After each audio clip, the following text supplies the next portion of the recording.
आफ्नै करेसा बारीमा फलेको सामानहरू जम्मा पारेर चना चटपटे बनाउन लाग्दैछु। ल हेर्नुहोस्, यो चाहिँ हो हाम्रो आफ्नै करेसा बारीमा फलेको बन्दागोबी। अनि यो चाहिँ हो अर्काको बारीमा फलेको अमिलो कागती। त्यसपछि यो चाहिँ आफ्नै बारीमा फलेको काँडे धनिया, चाइनिज धनिया पनि भन्छन् यसलाई।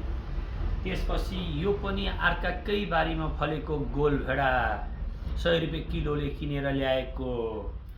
त्यसपछि यो पनि अर्काकै बारीमा फलेको अकबरे खोर्सानी 4 वटा टुक्रा। त्यसपछि यो पनि अर्काकै बारीमा फलेको अर्ग्यानिक प्याज।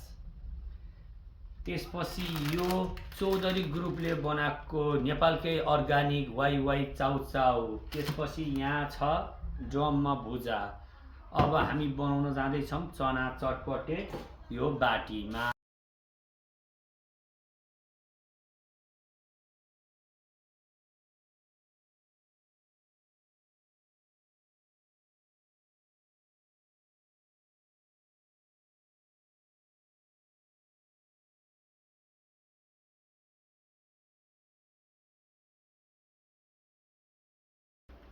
ल गाइज, फाइनली यो चना चटपटे रेडी बनाइयो, अर्ग्यानिक चना चटपटे। अब यो चना चटपटे खान लाग्दैछौँ है, त्यो घरमै बनाएको अर्ग्यानिक चना चटपटे। अब यो चना चटपटे खाइयो है गाइज, बनाइदिन्छु।